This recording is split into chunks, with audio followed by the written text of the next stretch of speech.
Bonjour à tous et bienvenue dans ce briefing des marchés du 21 septembre 2020. Tout de suite, je vous laisse prendre connaissance de l'avertissement légal sur les risques.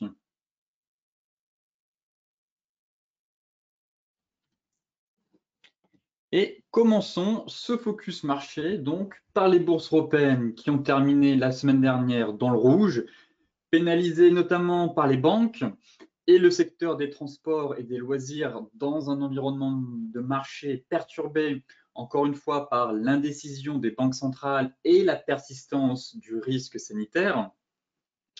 Le sentiment de marché reste quand même influencé par, d'une part, le flux de nouvelles sur la pandémie et d'autre part, les dernières ne sont guère réjouissantes, on va dire. La France, elle, a quand même enregistré un nombre quotidien record de nouveaux cas d'infection par le coronavirus et au Royaume-Uni, le ministre de la Santé, lui, a souligné aussi l'accélération des admissions à l'hôpital.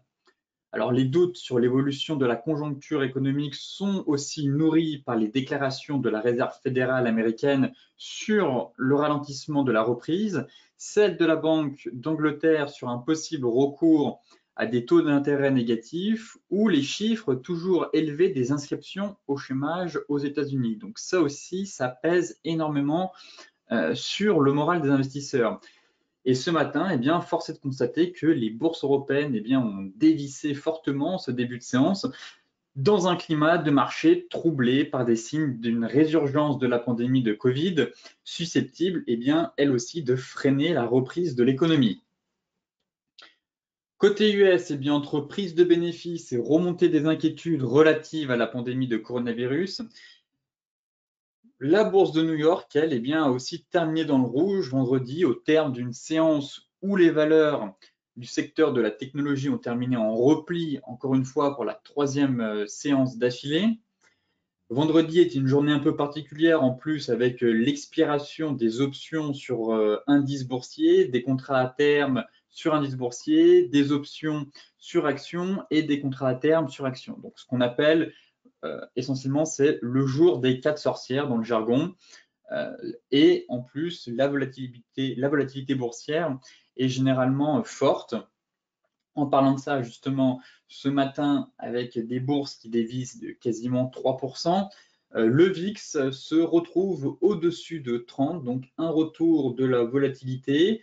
On prend quasiment plus 18% sur le VIX et au-dessus de 30, c'est quand même une barre, un niveau symbolique, on va dire, où la peur commence véritablement à s'installer.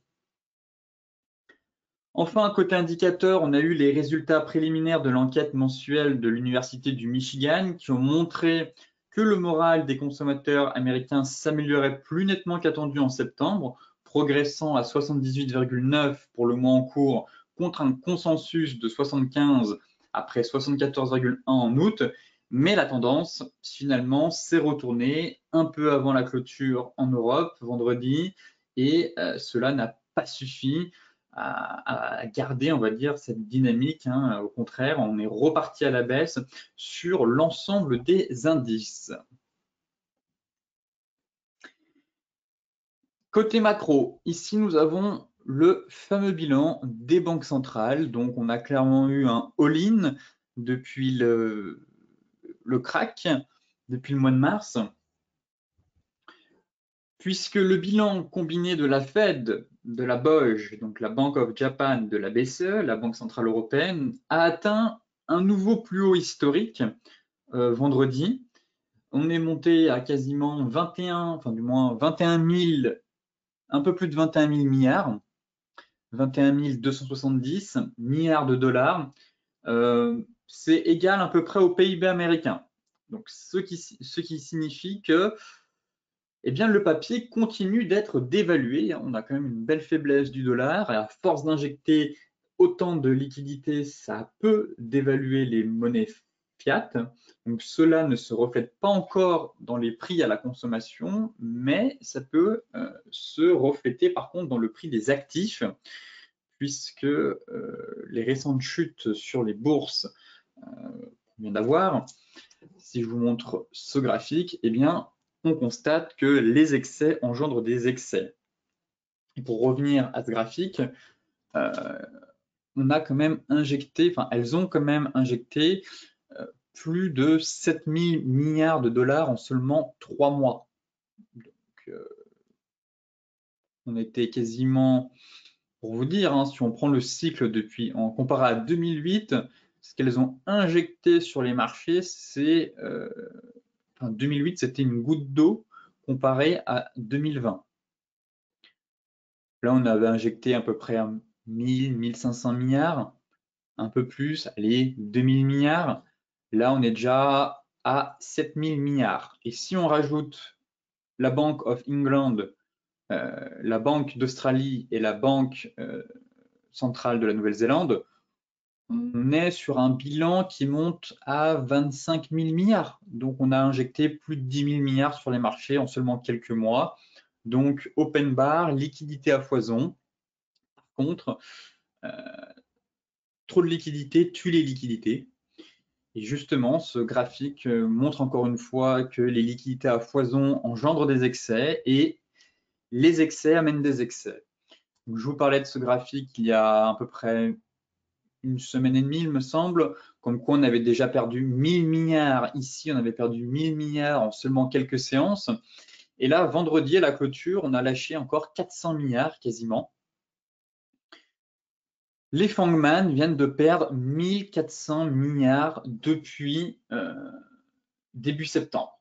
Donc, Apple a perdu à peu près 22,6% depuis son plus haut niveau. Netflix 18,3%, Nvidia 17,2%, Facebook 17,1%, Amazon 16,8%, Google quasiment 16% et Microsoft 14%. Donc ça peut aller très vite. On avait des investisseurs qui étaient bercés par de l'optimisme, en pleine euphorie. On tente apparemment de se reconnecter à la réalité économique suite aux propos de la Fed qui a insisté lourdement en disant que la reprise, enfin, on assistait à un ralentissement de la reprise, donc la fameuse reprise en V, eh bien, bat de l'aile, clairement. Et derrière, la résurgence de la pandémie dans plusieurs pays, eh bien, inquiète de nouveau, et cela pourrait aussi fragiliser cette reprise, et donc c'est la chute libre, 1400 milliards, encore une fois, qui viennent de s'évaporer en seulement quelques séances, enfin, du moins depuis 2 semaines maintenant, depuis le début septembre. Et encore, ce graphique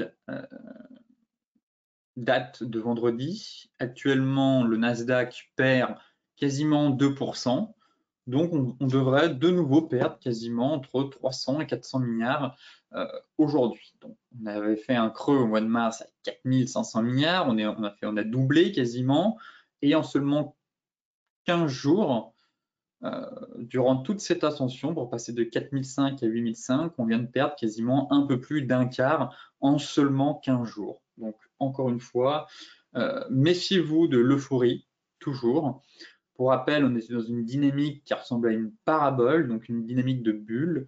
Et quand les marchés lâchent, eh bien, ça peut faire très mal. Et pour le moment, je n'ai pas l'impression que la purge soit terminée. En tout cas, si je regarde l'indice Nasdaq, on fait des plus bas de plus en plus bas et on assiste véritablement à un couteau qui tombe. Donc, on n'attrape pas un couteau qui tombe. Côté graphique, justement, eh bien, tout de suite, on va s'intéresser au CAC 40. Donc ça, c'était la volatilité dont je vous expliquais à l'instant en début d'émission. Donc vous voyez que ici, on a quand même eu un beau gap haussier ce matin et la volatilité prend quand même plus 17% et la barre symbolique qui invite vraiment à la, enfin, pas à la prudence, mais où là on est un peu en peur extrême, c'est quand on passe au-dessus de 30 justement. Donc là on a pile atteint ce seuil symbolique ce matin. Et si la volatilité repart à la hausse, eh bien, généralement, cela est synonyme que la purge n'est pas forcément terminée. Hein. Chaque fois qu'on a eu de l'excès, enfin de l'excès, un mouvement ascensionnel de la volatilité, eh bien souvent les bourses sont quand même dévissées. Et là, actuellement, eh bien, on constate que la volatilité tente de repartir de l'avant. Le CAC, lui, justement, ça commence à piquer. Là, ça commence à piquer. Sortie de triangle vendredi à la clôture. Et objectif atteint. Mais là, on est en train d'enfoncer la borne basse du triangle de moyen long terme. La bougie est juste impressionnante. C'est un gap, bougie flux, sans mèche. Très clairement, on sent que les vendeurs sont en train de prendre l'ascendant psychologique là. Et que, à confirmer en clôture, bien sûr, on peut toujours faire une mèche et sauver le support. Là, actuellement, c'était le dernier rempart. Ça reste le dernier rempart, à confirmer en clôture. Toutefois, si on clôture sous cet oblique, c'est direction les 4007, puis les 4006. Si je reporte l'objectif de ce triangle, ça nous amène encore bien plus bas. Mais on va y aller étape par étape. J'attendais patiemment cette sortie de triangle. Et là, potentiellement, j'ai l'impression que le marché est en train de délivrer un signal swing de moyen long terme. On a une sacrée bougie. On perd plus de 3%. Donc là, on est sur une matinée flux, très clairement. Donc, encore une fois, évitons d'être à contre-courant. Attendons de voir la clôture surtout, si les US vont réussir à retourner la tendance. Mais si on garde cette dynamique-là, ça ouvre vraiment la voie de nouvelles perspectives baissières. Donc, pour ma part, ce serait venir chercher ce support, cette zone de polarité à 4007. Si on enfonce, 4006. Si on enfonce, prochain palier, jusqu'à aller chercher l'objectif théorique. Mais là, je n'ai rien à ajouter, à part dire qu'on a un flux qui est extrêmement baissier, qu'on a une sortie de triangle par le bas, qu'on a fait un beau gap, qu'il n'est pas refermé, que derrière, depuis ce matin, on laisse aucune place aux acheteurs. Donc, j'invite vraiment à la prudence. Et vu ce qui se passe aussi sur les bancaires, je pense en tout cas que la baisse n'est pas terminée. Du moins, ça pourrait faire un rebond, mais derrière, on pourrait vraiment aller chercher plus bas. Et j'ai plutôt une stratégie, la swing en direction de 4007, voire même 4600 points. Donc, on fera le point demain à la clôture. Mais pour l'instant, j'ai plutôt un biais baissier sur l'indice CAC 40. Le DAX, pareil, sortie de biseau. Sortie de biseau, on va se mettre en daily, mais c'est violent. C'est violent, j'évoquais depuis plusieurs jours en vous disant je surveille cette fameuse zone avec cette Kijun et même 50 et zone de polarité hebdo, et on est quasiment venu la gaper quoi. Avec la borne basse de notre biseau, on est venu gaper cette zone, on est ouvert pile poil dessus, derrière on enfonce. Pareil, on est dans un mouvement extrêmement violent, on lâche quasiment 3,5. Si on reporte l'objectif théorique de ce biseau, c'est d'aller chercher au moins 12 190. Donc là, premier palier cassé, direction 12 575. Je n'exclus pas un petit rebond au-dessus en direction des 12 775. Mais pareil, dans un premier temps, enfin, la baisse devrait se poursuivre en tout cas pour aller chercher au moins la MM200 à 12 190. En hebdo, la bougie n'est pas très belle. C'est vrai qu'on a un beau gap, ça ressemble un peu à un gap de rupture. On ouvre pile poil sous la zone, juste ici. Et donc pour l'instant, on pourrait, voilà, à 12 190, ça me semble être un palier intéressant. Venir, vous voyez, chercher cette MM200 alignée à la MM50. Donc là, on a un beau niveau de prix à venir chercher en swing, je pense, étant donné que clairement, là, on est dans une séance flux, des vendeurs très présents, des acheteurs qui n'arrivent pas à se manifester pour l'instant. Donc, si les US ne parviennent pas à retourner rapidement la tendance, eh bien, on pourrait continuer à purger jusqu'à trouver un niveau de support où on arrivera à se stabiliser. Et pour moi, le niveau de support intéressant à moyen long terme se situe aux alentours de 12 190, 12 250 à peu près, 280, allez, 300, 12 200, 12 300. Donc là, il y aurait encore quasiment entre 300 et 400 points à prendre à la baisse. Le Dow Jones, on va aller directement sur le futur. Je veux quand même regarder la tête de la bougie hebdo, mais elle ne nous donne pas beaucoup d'informations. car sur les futurs, on est sorti par le bas du range. Donc, je vous invitais depuis de longs jours à surveiller ce fameux range de consolidation, à savoir ici plutôt une zone de neutralité, attendre la cassure pour accompagner le momentum à venir. Et c'est chose faite, ce matin, c'est cassure par le bas du range 4 heures. Donc, encore une fois, risque d'accélération. Donc, moi, ce qui va m'intéresser, c'est d'aller chercher ce gap-là dans un premier temps. Donc, je vais repasser en daily. Je constate qu'on a deux gaps. Un gap à 26 900, allez, pour qu'il soit fermé, donc 26 840. Deuxième gap à venir fermer 26 450. Donc, on a deux gaps ici à venir fermer, 800, 840, 450. Et si on va sur le futur,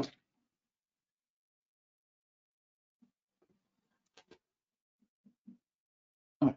Il y a encore de la place. Le gap est par là. Je vous avais dit 26 850. Donc, on est, voilà, il n'est pas totalement fermé. Donc, il faudra attendre, bien sûr, l'ouverture sur le cash. Mais ça vous donne des points de repère, hein, les gaps. Hein. C'est vraiment, comme j'insiste, en vous disant le marché est attiré par les trous de cotation. On a potentiellement cette épaule, tête épaule en plus derrière. Il y a de la place. Il y a de la place. Sortie de triangle, sortie de biseau, épaule, tête, épaule. Un objectif théorique. On va cibler deux objectifs théoriques sur ce Dow Jones. Donc, la sortie de range à surveiller. Donc, si on a un range, le premier objectif, affiner le plan. Premier objectif, c'est 26 565. Enfin, premier objectif, venir combler le gap sur le cash à 26 840. Deuxième objectif, chercher le deuxième gap à 26 450. Donc, à peu près l'objectif théorique de ce range. Troisième objectif, si on est bien sur une épaule, tête, épaule, poursuite de la baisse, direction 26 540. Et pour moi, j'estime qu'on a quand même un beau niveau, voilà, à 26 980. On a un niveau à venir chercher, mais voilà comment on peut fixer plusieurs objectifs. Sortie de range, objectif du range, en parallèle avec le trou de cotation, le gap laissé ouvert sur le cash, deuxième gap à venir chercher, objectif final potentiellement cette fameuse épaule tête épaule qui ouvre encore une correction plus profonde. Et pareil, si on regarde justement, comme je disais, le CAC et le DAX, cette sortie de triangle et de biseau invite aussi à un mouvement correctif qui pourrait aller un peu plus loin encore. Donc, voilà, step by step, pensez à baisser les stops, prendre des bénéfices partiels en fonction de chaque niveau, essayer de sortir de position partiellement. Mais techniquement, le marché nous montre qu'il y a encore un peu de place, qu'il y a encore un peu de points à prendre, j'ai envie de dire, à la baisse sur ce marché. L'euro-dollar, dans son range, toujours.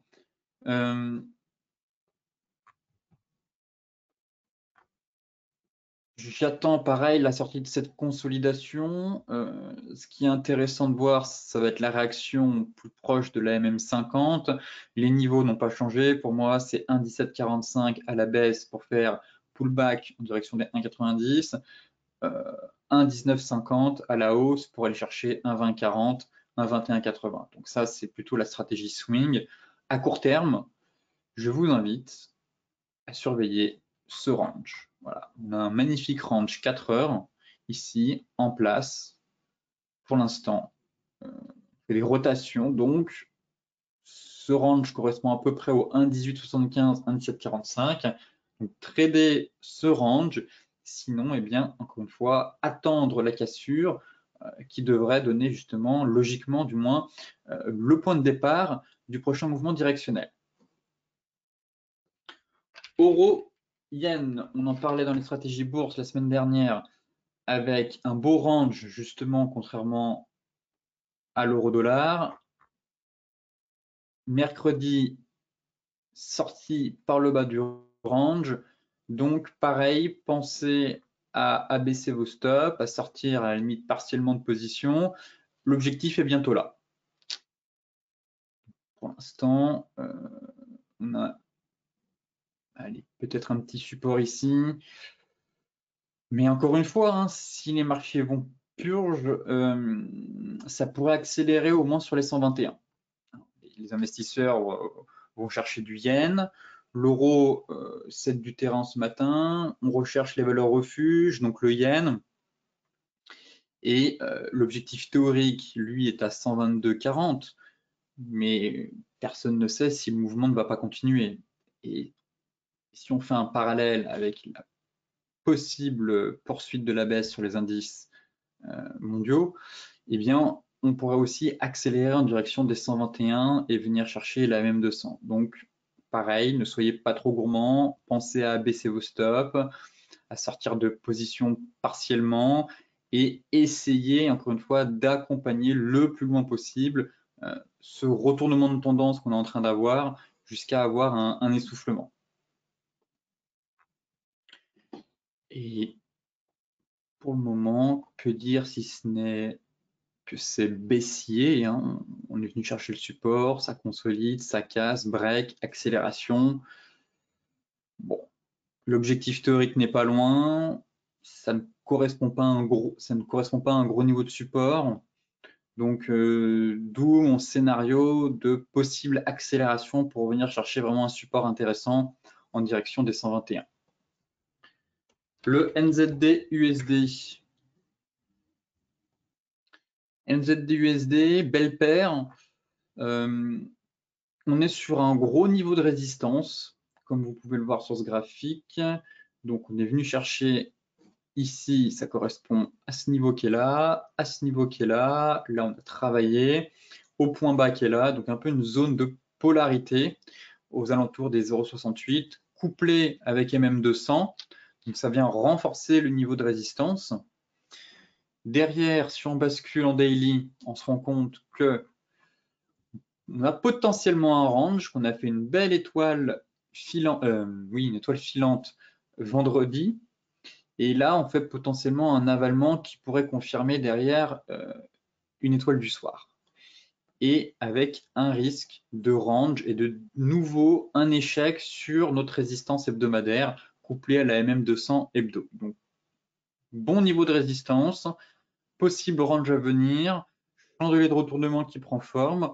On pourrait assister à une correction sur la borne basse du range et venir donc prendre appui, comme vous pouvez le voir aussi, sur la borne basse de notre canal haussier. Voilà.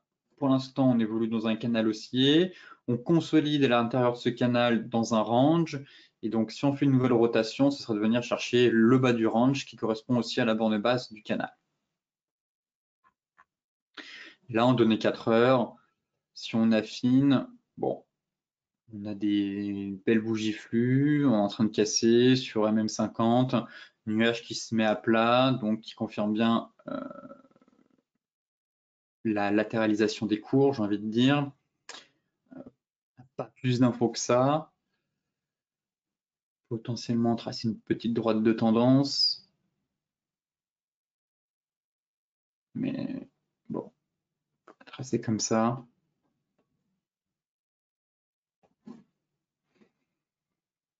Mais je reste plutôt dans l'optique d'un range. Donc c'est vrai que là, ça peut sembler un peu tard, mais plutôt pour celles et ceux qui étaient à l'achat, prudence, car on pourrait effectivement faire une rotation complète pour venir chercher la borne basse de ce range. Donc, si on casse derrière ce canal haussier, eh bien, ce serait de venir chercher notre oblique, faire un beau pullback.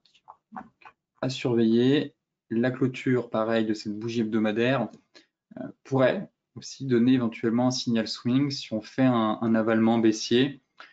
Cela permettrait derrière d'aller chercher les 0,6430 et d'effectuer un énorme pullback finalement sur cette fameuse oblique de très long terme.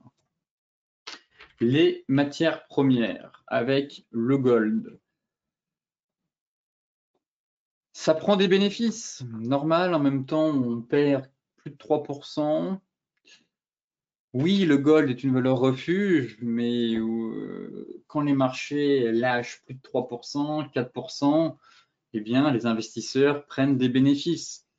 on assiste à ce qu'on appelle un petit sell-off sur l'ensemble des indices, eh bien, les investisseurs sont attirés sur les métaux précieux pour, au contraire, au lieu de se réfugier dessus, encaisser une partie de leurs bénéfices pour se couvrir, on va dire, leurs pertes sur les autres marchés. Donc là, actuellement, ça tient plutôt bien, on perd quand même 1%, c'est dommage,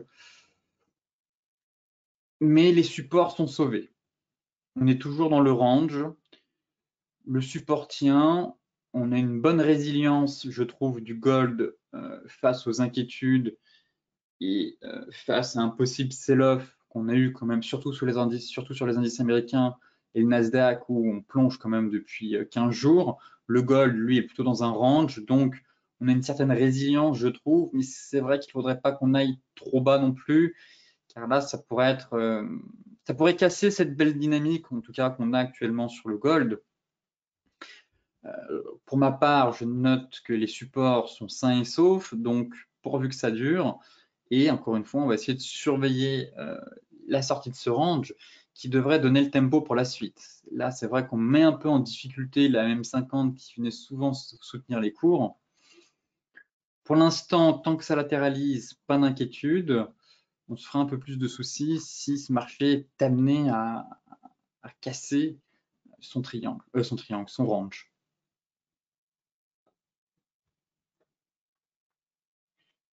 Voilà. Prise d'appui potentiellement sur ce fameux triangle que j'ai essayé de retracer. Pour le moment, ça tient, on perd 1%, on pourrait même se permettre de perdre un peu plus. On serait toujours dans le range, mais il ne faut pas qu'on repasse sous les 2 mèches qu'on a là. Là, on a un bon niveau. Si je prends les 2 mèches, tac. Voilà, les 2 mèches sur excès, ça nous forme une autre zone à surveiller. Si je repasse en daily, on est pile poil dessus. Ça constitue la borne basse de notre range, vous voyez. Donc, incursion sous, allez, on va arrondir, une incursion sous 1910 serait pas forcément de bon augure pour la suite. Pareil, pour l'instant, il n'y a rien à faire sur le gold. Le marché est encore un peu tiraillé entre prendre des bénéfices ou se réfugier sur cet actif. Donc, attendons encore une fois vraiment la sortie de ce range pour avoir un peu plus de visibilité. Le Brent. Le Brent, alors, va-t-il entamer une nouvelle vague de baisse?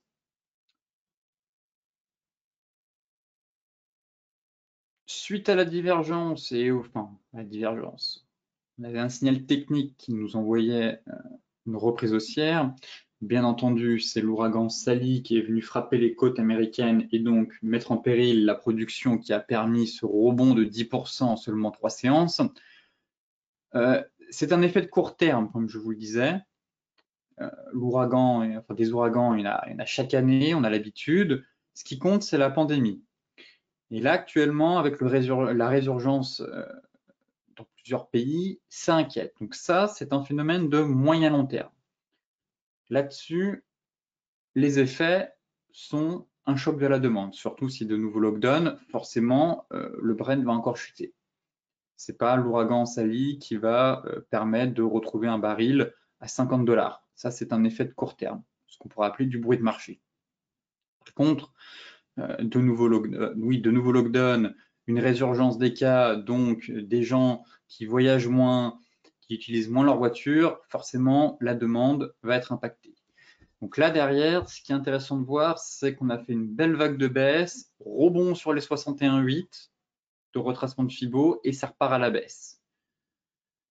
Tant qu'on est sous les 61,8, sous MM50, sous MM200, les vendeurs pourraient garder la main, en tout cas depuis la baisse qu'on a eue. Là, ce qui m'intéresse, c'est le chandelier qu'on est en train de former aussi, une belle étoile du soir. Donc, à voir comment vont driver les Américains à 15h30 le marché pétrolier. Mais on pourrait avoir une fin de rebond, en tout cas sur le pétrole, et une nouvelle vague de baisse en direction des 41,5 et des nouveaux plus bas. Donc, voilà sur le scénario que j'ai envie de surveiller. Un RSI qui ne parvient pas à tenir le niveau des 50, qui repasse en dessous. Un chandelier de retournement qui est en train de s'installer. Donc, pareil, à confirmer ce soir en clôture. On fera le point demain. Mais le Brent pourrait faire une ABC. Voilà, une espèce de correction en ABC avec comme objectif les 37,3 dans ce cas-là. Donc, on va affiner ce plan tout au long de la semaine. En données 4 heures, pas beaucoup d'informations, on n'a pas eu de divergence. Donc, je surveille le scénario en ABC et la fameuse étoile du soir que pourrait dessiner le marché. Le light.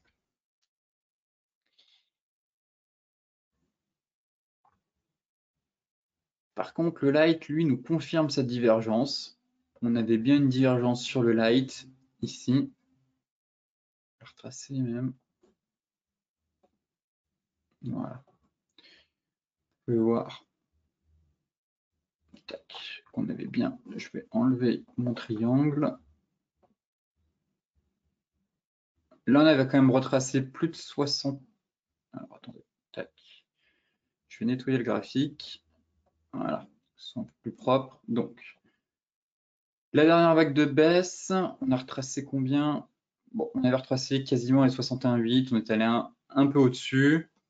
Derrière, on avait une divergence. Elle a fonctionné, du moins, elle est validée. Et si on prend dans l'autre sens, c'est d'aller chercher les 50%. Donc, pareil, d'un point de vue technique, le WTI devrait aller chercher le niveau des 50, donc un retour sur les 38,80. Pareil, potentiellement une correction en ABC, on a un bel avalement 4 heures, une divergence baissière qui est validée. En daily, la tête de la bougie, même constat, on bute sur la même 50, là on fait un doji, ça ressemble aussi à une étoile du soir. Donc à confirmer, mais je constate que le marché pétrolier est en proie, en tout cas, à une nouvelle correction. Enfin, pour terminer ce briefing, la crypto-monnaie Bitcoin. Quel dommage pour la crypto de ne pas tenir sa zone à 10 009. Pareil, hein, quand on assiste à une purge générale, les cryptos n'y échappent pas. Voyons voir la tête de la bougie hebdo. Et bougie hebdo qui clôture sous 10 009. Encore une fois, la séance de dimanche n'a pas permis à la crypto de reconquérir les 10 900. Donc, toujours sous la fameuse résistance des 10 009. Clôture hebdo invalidée, échec sur résistance. Allons assister à une correction en ABC aussi sur les cryptos, surtout si ça commence à purger sur pas mal d'actifs. Pour l'instant, c'est encore trop tôt, je trouve. Mais on a beaucoup d'actifs, on a cette configuration. On retrace 50%, ça reprend le chemin de la baisse. Donc là, techniquement, ça pourrait faire encore une fois une ABC. Et on pourrait aller chercher les plus bas. Donc retour sur les 10 000 et retour, enfin du moins, et venir chercher la borne basse du canal. Là, pour l'instant, j'ai du mal à être haussier. En données 4 heures, ça sort par le bas du canal en plus. Donc techniquement, ça se dégrade sur toutes les unités de temps. En hebdomadaire, on vient de voir qu'on n'a pas réussi à franchir le niveau des 10 900 en clôture hebdomadaire. Donc échec sur résistance. En daily, ça ressemble à une correction en ABC avec un retracement sur les 50% et derrière, pour le moment, ça ne prend pas. Et en données 4 heures, on pouvait cadrer cette reprise haussière à l'intérieur d'un canal et on est en train de sortir par le bas de ce canal. Donc, des éléments techniques qui ne plaident pas pour une poursuite de la hausse, bien au contraire, des éléments techniques qui nous invitent à la prudence, à une correction de marché à venir. Pareil, pour l'instant, plutôt neutre. Je considère qu'il n'y a pas grand-chose à faire sur le BTC et je n'exclus pas même un retour sur les 10 000. Un retour sur les 10 000 pour venir, par contre, prendre appui sur cette fameuse zone de support.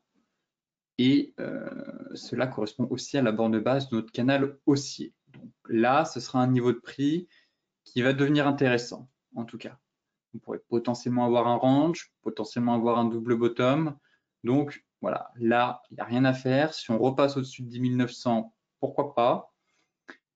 Mais sinon, j'attends du moins que le marché vienne à moi et vienne sur le niveau qui m'intéresse, à savoir, pour le coup, le prix psychologique des 10 000 $. Sur ce briefing des marchés touche à sa fin. Comme d'habitude, je vous mets le lien du briefing dans la description de la vidéo. N'oubliez pas de vous inscrire mardi, comme d'habitude, à notre rendez-vous hebdomadaire pour les stratégies bourse Forex qui aura lieu à 14 h. Sur ce, eh bien, je vous souhaite une excellente journée, de très bons trades. Soyez prudents, surtout avec cette volatilité qui repart à la hausse. Et donc, on fera le point de nouveau demain pour voir si le marché a validé des signaux, surtout sur l'indice CAC 40 avec cette fameuse sortie de triangle par le bas.